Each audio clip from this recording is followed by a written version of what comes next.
All right, and we're live. Matt O'Neill, welcome to the show. What's up, Mike?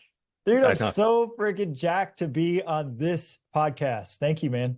seriously, dude. I've loved. We just chatted for a few minutes off air, and already said, I'm like, this is just going to be an absolute blast. So I never know how to start these shows. I'm terrible at it, but I am happy that you are here because it's my terrible dad joke right off the bat.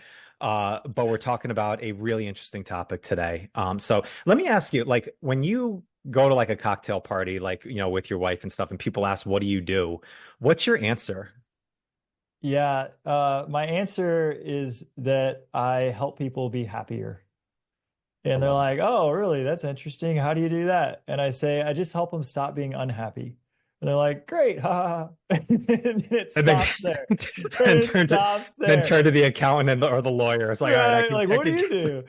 this. And because here's the thing, man, stopping being unhappy takes a tremendous amount of inner work. And it is a crazy hard thing to do. And it's a lot easier to just laugh it off and just shove these tough emotions under the rug and then just figure that they'll just go away. But what happens is they just fester and then they show up in other ways when we don't address them. But yeah, I mean, it's pretty much what I tell people is that I help people be happier by having them stop being unhappy.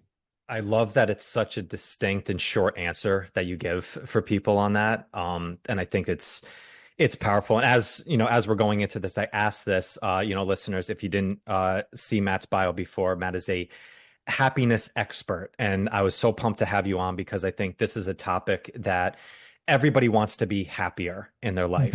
But it's also one of those things of it's challenging to do and to really change your mindset, like the different habits that you can put in. But also, I think that it's one of those very misconstrued things that people don't even actually understand what it is to be happy. And we make such a bigger deal about what it is. So, speaking to you, you have your book out, The Good Mood Revolution. You work with people. What I'd like to really ask to start this is how did you get into the world of wanting to coach happiness for people? Man, I think I came into the world with this as a mission. And when I was 5, I had this inkling. I remember looking in the bathroom mirror and having this inkling I was going to write books and teach people how to feel good. And I'm like, just a little kid, right? And then when I was in my teens, I was super full of angst and pride and arrogance. And like I was, I wasn't a super happy guy at all. And yet I would still get these inklings that, oh, dude, you're going to tell people how to be happy. And I'm like, okay, that's weird. I'm not happy. So I don't know where that's coming from. And then when I was in my 30s, I was reading a book and it said, hey, you really should dedicate your life to doing something that helps humanity. What could you do to be the biggest service to the world? And I got back an audible answer and it said, write your book. And I'm like, whoa, who said that? And I'm like, give me more, tell me more about it. Like what? But that was it. I just got 3 words, write your book. And I was like, okay, well, I'm going to write the book. And so I started to write the book, and the book was how to get out of a bad mood. That's how it started. I knew that my work was going to be helping people stop feeling bad. And it morphed into the good mood revolution because the flip side of this, when we stop feeling bad, is there are actionable things we can do to sustain feelings of joy and peace and love and all the things we love to feel for longer and longer periods of time. So the first half of the book is how to get out of the 8 primary bad moods that keep us stuck in negativity. And the second half of the book is 8 different strategies on how to sustain lasting happiness. And that's how the book came about. Mhm. How was the process of writing this book for you? Because as you said, you were kind of a young, anxious type person filled with angst and stuff. So often when we go into these things of wanting to help people, one of the first things in our own mind is like, well, do I encompass all of these things? Like, and that could always be like a little bit of a setback or a struggle of going back and forth. Was it a lot of self work that you did on yourself in the before writing this book, or was it kind of a process where you were working a lot on yourself at the same time as writing this book? Oh, both, man. I had to read and study and go to conferences for 15 years. like constant. I read every single day for 15 years. In my car, I was listening to audiobooks. I was flying all over the world at least once a quarter to meet with the biggest experts on happiness. I did this for a decade and a half before I felt like I even had something to say about how to help people feel better about themselves. And then it took me 4 years to write the book. And it was because I didn't want to be inauthentic about anything. So if there was, I'm trying to teach somebody how to overcome anger, let's say, if I didn't truly know myself how to overcome anger for me, not what I had read somebody else say, or not some tactic I had heard someone else say, or not something Google would say, if I didn't really know it for me, I couldn't write it. So it's crazy, man. I had to experience all these 8 negative emotions in such profound ways over those 4 years so that I could claw myself out of the darkness so that I could write the tactics on how I got out into this book. And then the last part of the book was actually the hardest to write because it was how to sustain peace, how to sustain joy, and how to sustain love on continual basis. And at the time, I'm like, man, I don't know that I do this. And so I had to actually embody it in order to feel authentic that I could teach it. And that's why the book took so long to actually come out. Yeah.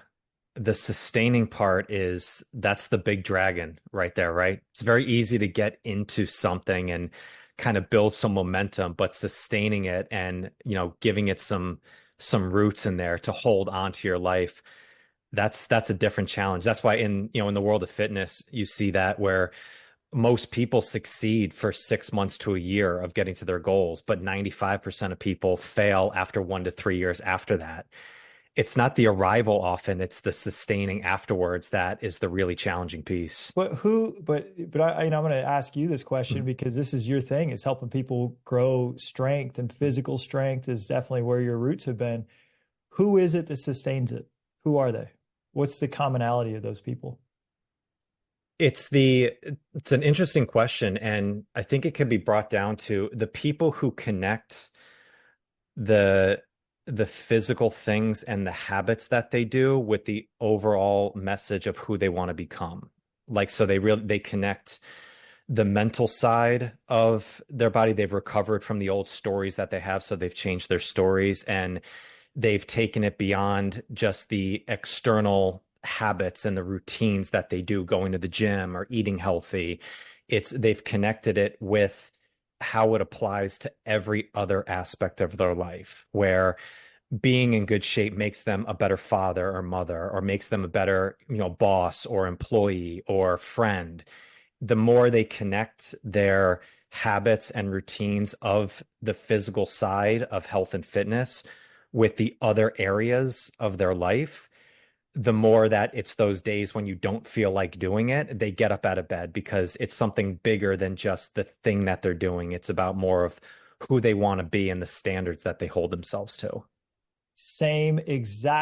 Exactly. It's the exact same with choosing happiness and joy and love and peace on a daily basis. All of a sudden, you start to say, man, how I do one thing is how I do everything. Mhm. If I'm going to be super judgmental and critical in social media with the way that I reply to people, then I'm probably going to be judgmental and critical of my children when I'm a little bit tired or cranky.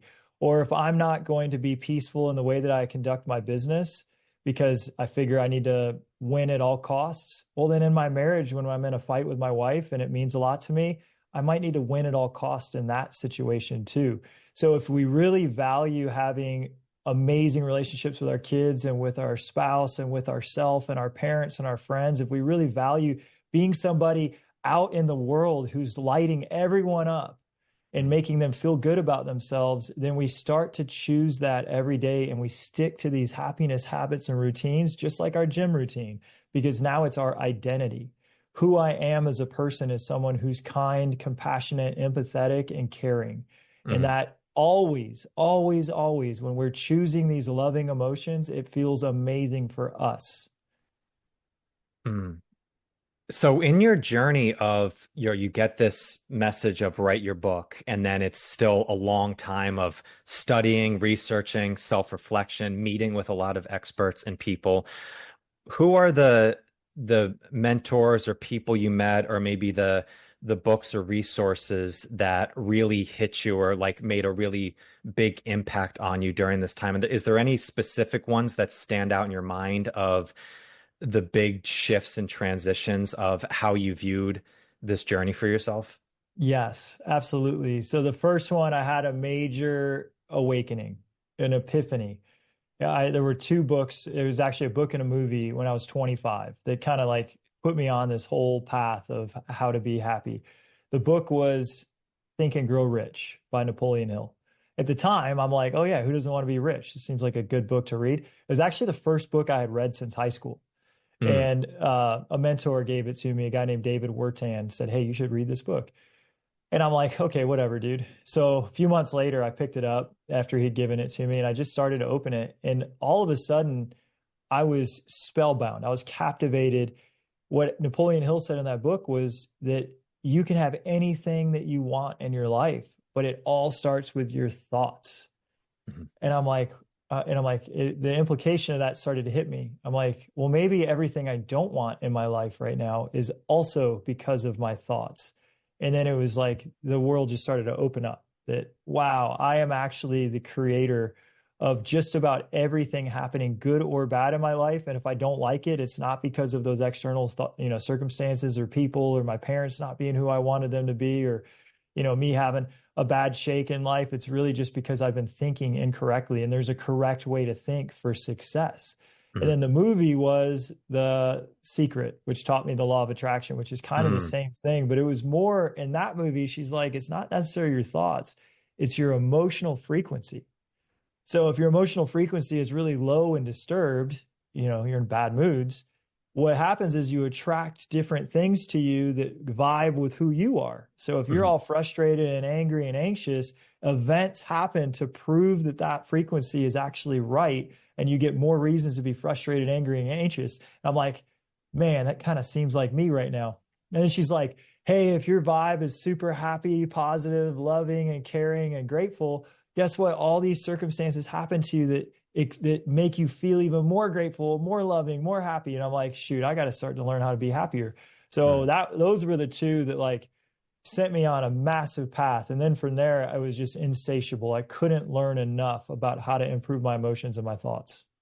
Yeah, it's interesting. Think and Grow Rich. I mean, it was written what 90 years ago or so, like 80, Yeah. 90 years ago. Yeah. So I It's think so it's good. yeah, it is. It's great. I've read it a couple different times, and there's like a self-confidence formula in there that hit me in one of them where it's like something you speak out every day, which is one of the most powerful parts of that. But it's one of those things, it's like it's so old that I think some people think that it's outdated. So all the new stuff that you hear about law of attraction and manifestation, I kind of think it's like, yeah, Napoleon Hill said that like 80 years ago. He It's just all said it. repurposed He stuff. just said it better, man. Yeah. That book is. I've read it probably 4 or 5 times, and Mhm, all he's saying is that your thoughts create your life.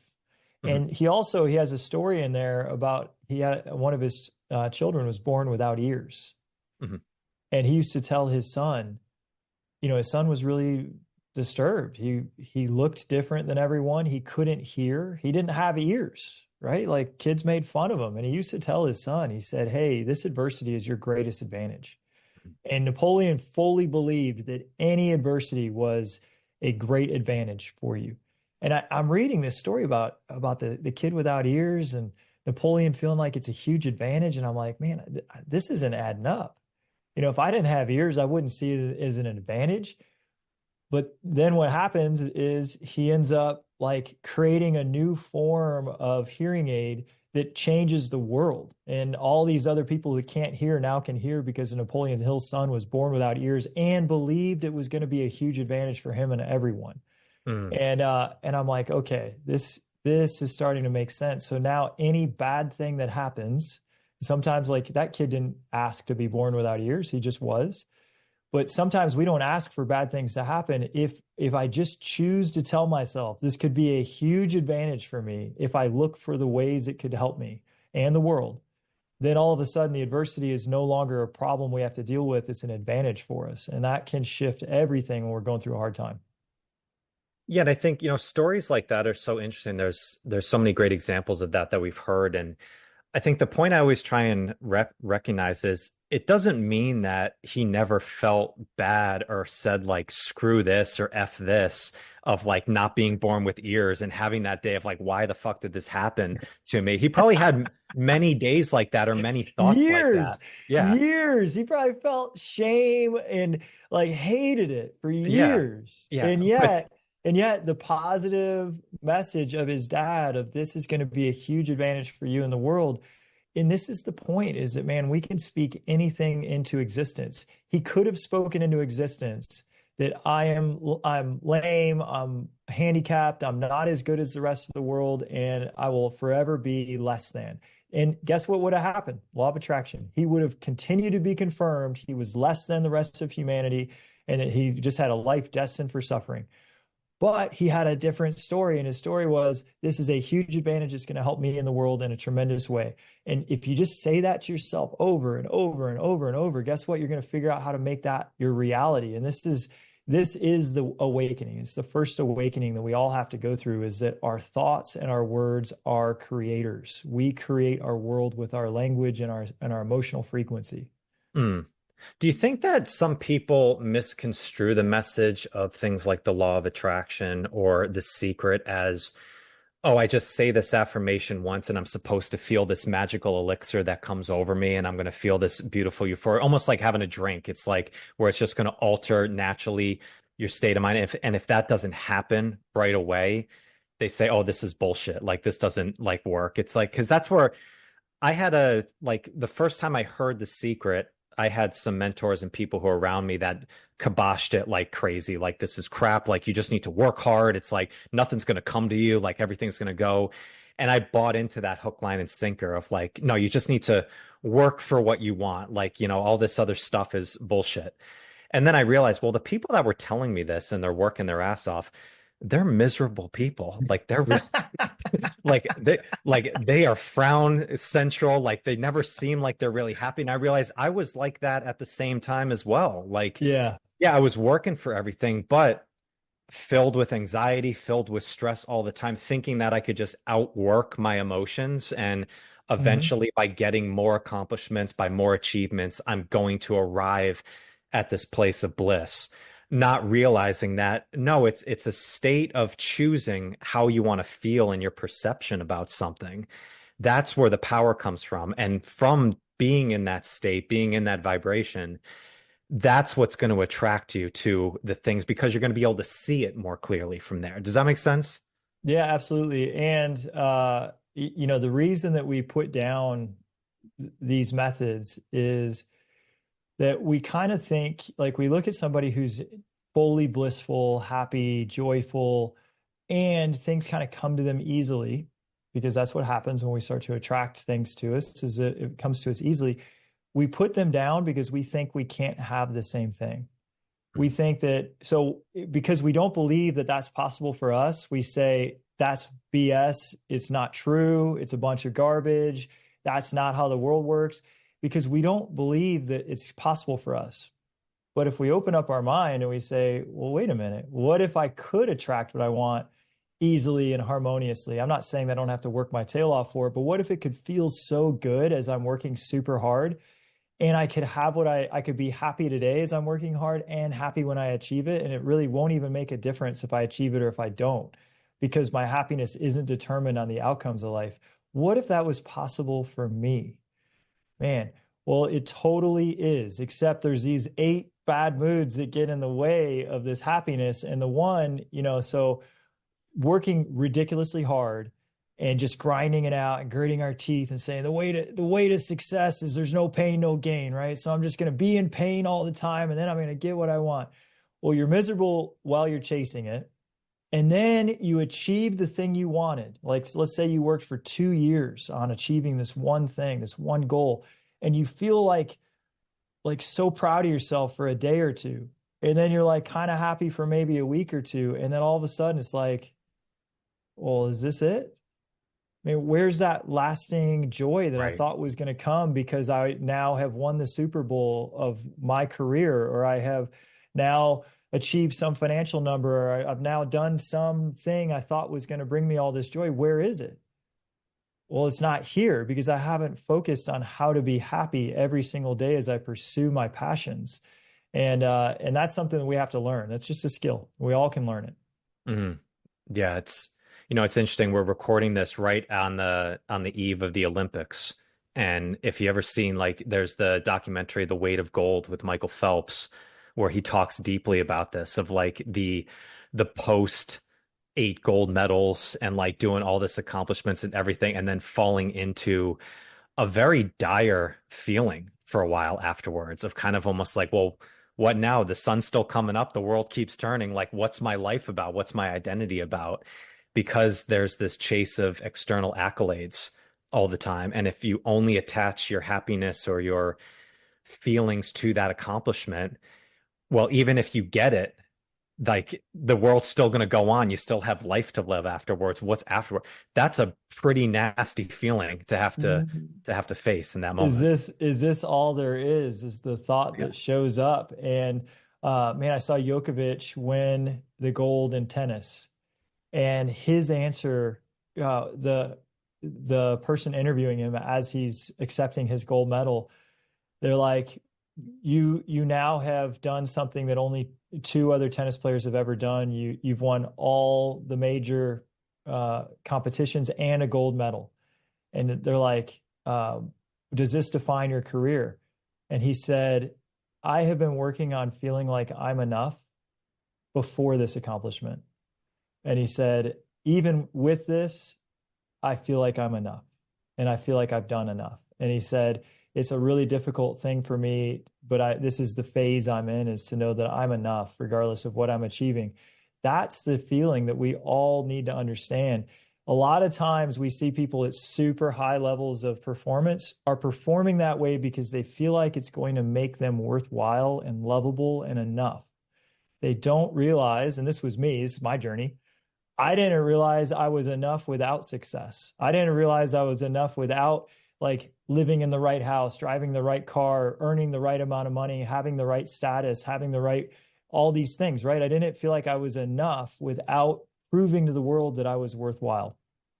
And you Mhm. go ahead and you do all of that. You win the 8 gold medals and you still don't feel like you're enough. That's what Phelps is saying in that documentary, is that he didn't actually fill the void he was looking for it to fill. Yeah, he accomplished the thing, but it's not really what he wanted. What is the gold medal? What is it? Yeah. It's nothing. It's like a piece of metal. It's a Yeah. piece of metal that it is meaningless other than the meaning we attach to it. And the meaning he's attaching to it, that we all attach to success, is that it will prove that I am worthwhile and I'm lovable and I'm enough. Well, we're chasing that feeling of feeling validated that we're actually worthwhile. The thing is, it's not found in accomplishment. That's found internally. And we're the only ones that can tell ourselves that we're enough. So once we uncover, this is actually the secret grail. This is the thing that creates all happiness, is having total internal confidence that I deserve happiness and joy today because I'm already enough as I am, regardless of what I accomplish. Then we chase our accomplishments for a new reason. And it's Mhm. no longer to fill a void that we're not enough. We start to say, well, man, I feel amazing today. I feel totally fulfilled. I don't need to prove anything to myself or anybody. However, I'm so full of potential and creative energy that I just want to express my creativity in things that make me feel joyful and make the world a better place. And then we're just creating. We can win championships. We can win gold medals with a smile on our face. And if we get silver or bronze or we don't even place, it doesn't affect our self-esteem. And that's kind of where we want to all land. Yeah. Maybe you don't win 16 golds or 24 golds or whatever Phelps won because it's not as significant to you. And, this is where the ego can come in and say, well, that's not a good thing then. It's the good thing is to have the 24 gold medals and be known as the greatest athlete of all time. I, I would say, okay, just let's look at us as eternal beings. You're eternal. We're all eternal. 500 years from now, just go 500 years in the future. Who will know Michael Phelps's name? Yeah.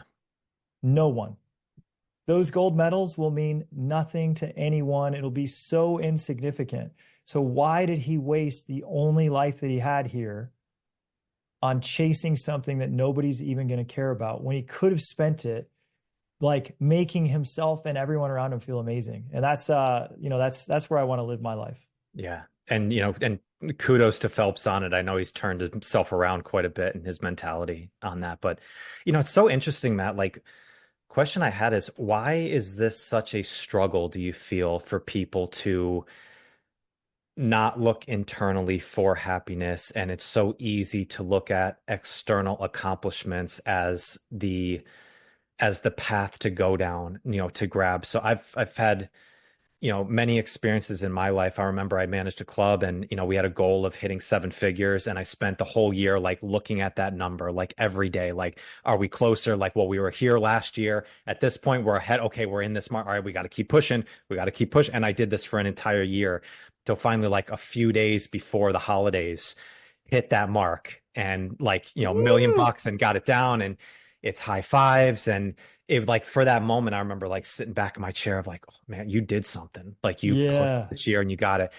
And then it lasted for a few days, maybe of just a little bit heightened. And then woke up one morning and realized like, all right, well, what do I do now? Well, I got to do it again. Like the clock's going to turn, everything goes back down to zero. What do I do? Do I just do it again and just run? Yeah. And it was one of those feelings of not exactly knowing what the feeling was. There's just kind of like an emptiness to it. Hmm. And thinking very deeply of like, well, this was the goal and now it's accomplished. Now what? And it was the first time I thought like maybe there's something deeper to actually like fulfillment in life than just hitting these marks. Didn't know exactly where to go with it. But I just realized like, I consider myself like a driven and intelligent person. Like, and I like, why can't I figure this out on here? Why do you think that is such a struggle for people to get away from the external things? Well, there's a human ego, and we're all born with it, and it's how we survived. It's our survival hardware. And so everything we're doing from an ego standpoint is going to leave us feeling empty and unfulfilled. I have totally done it over and over and over again. I set huge numbers for my company. We'd hit them. And then I'd be like, all right, we're going to do even more. And the clock would start back at zero and we'd go after even more. And it was like growth at all costs. And, we ended up winning the sixth fastest growing company in the state of South Carolina out of 470,000 companies. Like you're a performer, you hit the seven-figure number. Like what other clubs can do that? Like very few people can actually do that. So you get proud of yourself for being able to create an external world. It's like, there's a sense of like, oh, I can kind of do anything I put my mind to. That's an important step in our evolution. I went through the same thing, and then hopefully we wake up from it, and then we don't just continue to recalibrate higher and higher and higher and higher. This is actually one of the 8 bad moods of the ego, is insatiable desire. When we're trapped in an insatiable desire, no amount of achievement will ever make us feel fulfilled. And yet the trap is the ego keeps saying, but if you just do more, then you'll be happy. And like, weren't you so happy that day that you got the million, right? And if you get 2 million one day, I'll make you happy again for those couple days. Meanwhile, we're miserable for the 2 or 3 years we're chasing it just to feel a couple days of euphoria. Well, here's the thing, man. The ego doesn't care if you're happy. All it cares about is that you increase your survival and procreation chances. So the more fame you have, the more power you have, the more money you have, the more desirable of a mate you are. The more money you hoard away, that means the more safe you are and the more safe your children are. And so the ego just wants you to survive. That's all it cares about. Well, there's this other part of us, and it's our eternal soul. And this is like the light and the dark within us. And the ego is beautiful because it teaches us what is not real and is not eternal. Because that $1 million mark was all it did is it just showed you what you're capable of. And your soul relishes in seeing how much you can grow and like what you're actually capable of. So we want to start to manifest goals from a soul level. And I was manifesting goals from an ego level. And what happens is we end up sacrificing happiness and joy in order to achieve things in the external world. It's kind of what I was talking about with with anyone who achieves like multiple championships. But then once you do that, hopefully you wake up from it and you don't just spend your whole life chasing and chasing and chasing and chasing and never feeling good. People like that on their deathbed do realize at the last moment, they're like, oh, whoa, the whole time I was chasing the booby prize. Mhm. I thought the money, success, and fame was what I was supposed to chase. And then they notice there was this whole other side, which was authentic joy, relationships, love, connection, like the things that we actually care about. And they're like, man, I missed the whole point of the reason I was here. And it's okay, right? Maybe we spend a lifetime chasing the wrong thing, or we wake up from it and we're like, okay, I did that. I could keep doing that, but I see that's insatiable and I'll never actually be happy. So now what authentically in my soul do I like? What lights me up? What makes me feel like the greatest expression of myself? And for you, Mike, I know you were saying having great conversations with amazing people, this podcast just totally lights you up. Well, guess what? It's lighting up other people too, right? You're making a difference in all of these lives. Well, this is what you should be doing with your time, right? Yeah. How do you differentiate goals that are set for the soul versus the ego? I think sometimes when you set goals, you say, well, why is it important? And you can go through all these steps, but is there specific questions that you found are really impactful to know whether this is really something internally within your soul that you should aspire to get to versus, no, this is just feeding my ego and this is going to bring me down a different path? Do you see, is there a good differentiation or a habit or tool that you can use to know whether this is a good goal to aspire to because it's filling me up intrinsically versus more external?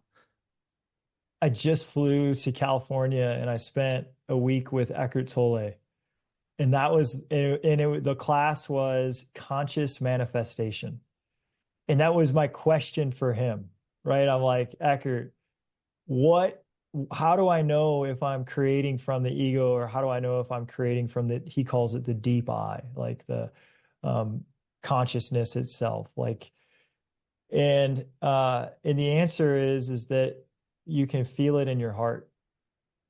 So if something feels joyful, inspiring, and creative within you, and like you feel it, you just feel in your heart, if you feel super passionate and excited and like loving about it, right? These are the signature feelings of something that's really good for you. Mm-hmm. Versus usually these ego goals, you feel maybe a deadness inside here because it already feels empty. You already know if you're going after this thing, you're just doing it to prove that you're worthwhile. And that's not something that's going to do anything for you. Maybe it'll give you more money. Great. And, and the side effect of having more money is great, because if you wake up from chasing the wrong thing, you've got some money now that you can start to reset and do some other things that are fulfilling for you. So nothing is really ever a mistake. It's just, we just continually want to grow. So it's a feeling inside. I also notice it that I pray. I like to pray. And in prayer, I'll ask to be guided. Mm-hmm. And I do this every morning. I pray every single morning. I say, hey, God, thank you for all the gifts I have today. Thank you for the day. Thank you for my heart beating. I'm asking for your guidance today. Show me what I'm to do today that's going to be the greatest benefit to me and those around me. And then I'll sit, and in the silence, I'll have some direction. It's not, sometimes I have a big time goal, like, hey, write this book, or hey, do this podcast, or go after this big thing. A lot of times, though, it's more like the Lord's Prayer. It's, hey, give me today my daily bread. The prayer doesn't say, give me 10,000 days worth of bread. It says, give me today's daily bread. It's like, what am I to do today? And then somebody will show up in your life. Again, this is more like The Secret. This is more like law of attraction. Somebody shows up in your life, and then all of a sudden you get lit up by this thing, and you're like, oh, this was the answer to my prayer of the guidance. And then that can send us on a whole new path of what we're supposed to be doing. I know that's not a concrete answer, but a concrete action we can take every day is to pray for guidance. I love that. It's always reminds me of Kobe Bryant's, quote where he said, when you know exactly who you want to become, the world becomes your library. And in the context, what he said is he knew that, he wanted to be the greatest basketball player that he could be, not the best in the world. He's like, well, could I be one? He's like, well, let's see. I'm going to give it everything that I have.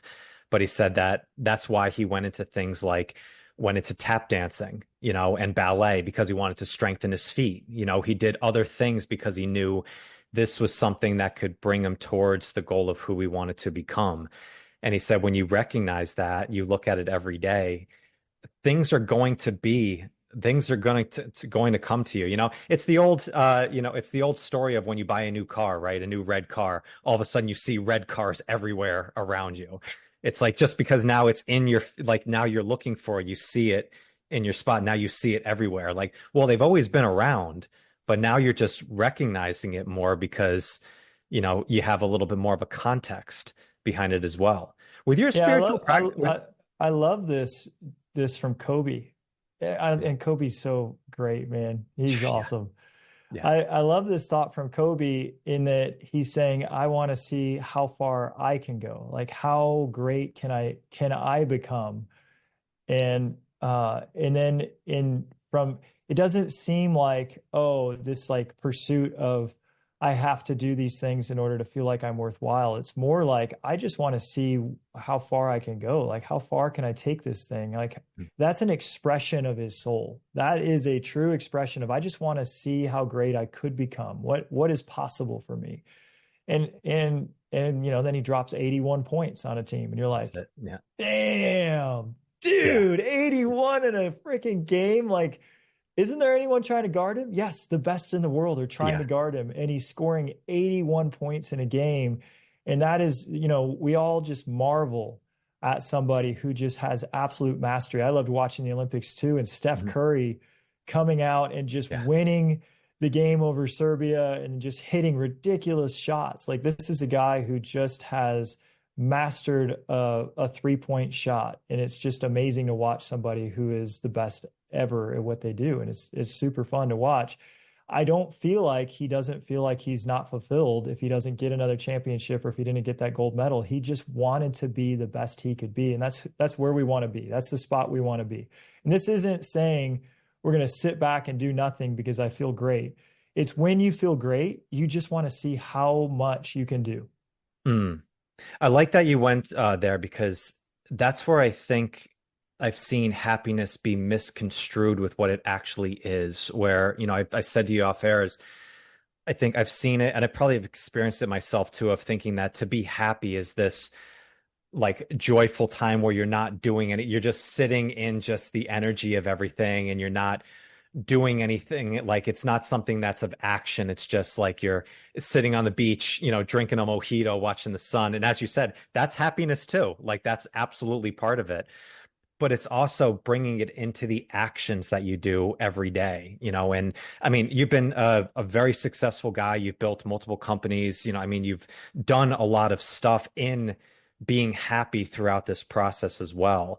When you talk to people specifically like who come to you for coaching and people who have, read your books and had questions, what are the common struggles that you've seen from people in their attempts to be happy? Is there kind of some specific markers that they feel like, is it something like common that people are saying often about why they're not happy and what are the things that they're trying to do to become happy? Yeah, it's so predictable. Again, it's the human ego, and it is truly just the 8 bad moods. And it's super predictable. Each of them, we all experience all 8. They manifest as either an overcompensating way or an undercompensating way. We could take probably the most common one is anxiety and fear.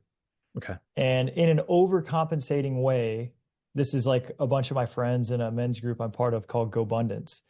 You challenge fear by like deliberately challenging it and doing dangerous things and taking huge risks to say, I own you, fear. I'm in so much control. I can push things to the edge. And that's how I control this actual fear that I'm feeling is I challenge it. And we're overcompensating for fear. What ends up happening when overcompensating for fear and we're not actually dealing with the emotion of fear and processing it in a healthy way is that we end up taking huge, stupid risks. And we risk everything. And our family's home is now on the line because we went after some giant payoff with this big business venture and it failed because we pushed it too far, right? Because we're like, growth at all costs. The undercompensating fear is where we're so afraid that we're cautious about everything and we're anxious about anything that could go wrong. And we're constantly vigilant about like protecting ourselves, and we won't take any risks because we're afraid of the world. And that's where anxiety lives. And if we're, a lot of people just say, man, I just kind of feel anxious. I don't even know what it is. It's just this overwhelming sense that every day the other shoe could drop, that something could go wrong. And like, it's kind of like a cloud of anxiety that even though everything feels like it's going well, I'm just constantly just feeling a little bit anxious that it's all going to crumble at some point.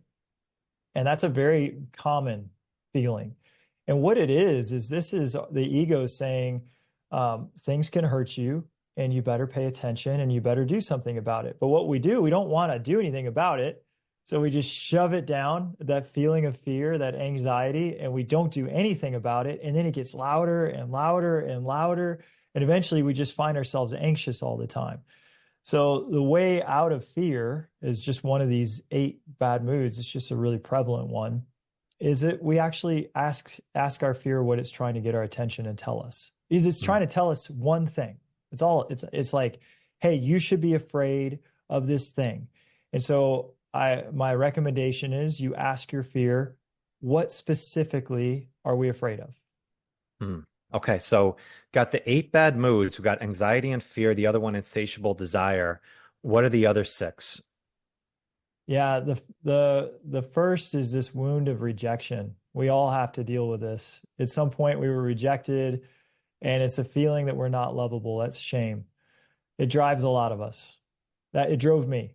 And it can drive us to great success because we're trying to fill up the void that we're not lovable. So we talked about that one. The other one, the next is the wound of judgment, where we're so afraid of being judged that we become a people pleaser and just do everything to help everybody else out so that we are, seen as perfect ourselves. And then we're super harsh on ourselves and really hard on ourselves. And then we're kind of hard on people around us. The next is a feeling of overwhelm, where we're like type A, we're like, I'll just do everything myself and nobody can do it as good as me.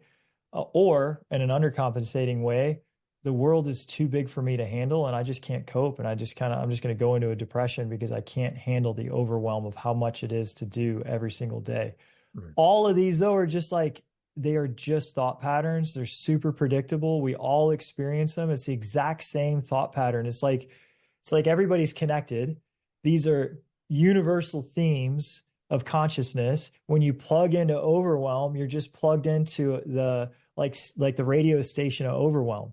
And now you're with everybody else that's feeling overwhelmed. You're all feeling the exact same thing, thinking the exact same thing, having the exact same thoughts. You just think it's unique to you. It's not. It is a program of the human ego. And once we start to identify it, it's really easy to say, oh, okay, this is the program of overwhelm. What are the steps to get out of it? And that's what my book is about. It's just like, hey, here's the steps. I'm also happy to just tell anybody the steps that ever has a question about how to get out of any of these emotions. And we just get out and we get back to a state of happiness in today. The next we talked about, oh no, we didn't, is sadness, hurt, emotional hurt. Just feeling sad, things have changed, it's not as good. And then we get into fear and anxiety. And from there it's insatiable desire, and then it's anger, and then it's pride. And those are the 8. And so each of those 8, we can't be happy while we're experiencing one of those 8 emotions. But if in the absence of those 8 emotions, what happens is we're in this present moment and we're like, oh man, this moment is awesome. It is so great to be in this moment. Without those 8 thoughts, we are just excited to be here. Yeah. That's interesting. I'm just going through these. I know the one that stands out to me is sadness because in our time now where I think people identify so much with their emotions, where if you have depression, you say, I am depressed. So there's like an identity to it. When oftentimes, I don't think it's as much a specific thing, but we're just experiencing sadness. And it's like if interesting, if somebody says I'm depressed, or I have depression, we have a very specific response usually to that, like, oh, like something's chemically wrong with you, like we need to take care of this. If you just say I'm sad, oftentimes people are like, well, get over it. Like, it's not like we think of it back, but it's a really powerful thing. Like experiencing moments of just sadness for the sake of sadness. It's a powerful thing. And I think Yeah, that can almost go downstream into, fearing judgment, not saying what's really on your mind. So you'll be more of a people pleaser. I know I'm a recovering people pleaser myself. I spend a lot of time in that. And you go into phases of, I should have said this, I should have stood up for myself in this. And it's like, then it goes into all these different patterns. So I can see that these are really like pillars, but so much stuff flows downstream from it if you don't tackle them. they all build on each other. They absolutely do, and they go in progressive order. So I've named them from most destructive to most helpful, with pride being the most helpful of the bad moods, and anger being the second most helpful of the bad moods, and actually desire being the third most helpful. But yeah, depression, I don't want to downplay depression. And depression is actually not sadness. That's Mhm. with Right. overwhelm and hopelessness. And when if you're dealing with depression yourself, the way out of overwhelm and hopelessness is to get help. Yeah. We actually can't, I'm not going to say can't. It's actually a feeling where I'm hopeless and there is no help. Depression is there's no help. There's no help for me. It's hopeless. But there's always hope. So what's the message I want to get across to Yeah. anyone that feels depressed is that even though it feels like brighter days will not come, they always do. Summer always follows spring. Spring always follows the dark of winter. Day always follows night. So when we're going through the dark night of the soul and it feels like there's no hope, there is, and the way out is to get help. It's to call somebody that loves you. It's to call somebody with a high vibration frequency. It's just to be around positive people. Their vibe will pull you up. That's how I get out of it. And Mhm. I've been there myself, but hanging around other positive people, just being in their energy will pull your energy up. And then now you can start to see solutions because you're out from under the water of depression that keeps you down. Sadness, on the other hand, though, when we're sad, it's usually because we're reminiscent of things being better than they are now. Like we've lost somebody. If somebody dies, we're like, man, life will never be as good as it was when they were alive. That's a real common thought pattern. Or man, I'm kind of sad about the state of the world. Things are going in a negative direction, and I don't, I'm just sad about the way that things are going, or what this person said to me, or how my career is going, or whatever. What it is we're kind of resisting life as it is now, and when we're preoccupied on things shouldn't be the way that they are, like this person shouldn't have passed, my job shouldn't be what it is, the world shouldn't be what it is, we're not thinking about the possibilities of how great it could be. This is like Mm. Napoleon Hill's son without the ears Right. saying, Right. this could be your greatest advantage. Well, I'm not going to say losing someone we love could be our greatest advantage, but it can. All of a sudden, we realize, wow, there are dozens of people in my life today I have taken for granted. Mm. I am not loving them to the level I could. I didn't love that person to the level I could. I didn't tell them how much they mattered, but I have an opportunity today to go to every single person I care about and say, I freaking love you. I want to spend time with you. I want to grow our relationship because you matter to me and you could be gone tomorrow. Mm. And that's the lesson sadness can teach us. And the word that's synonymous with that is gratitude.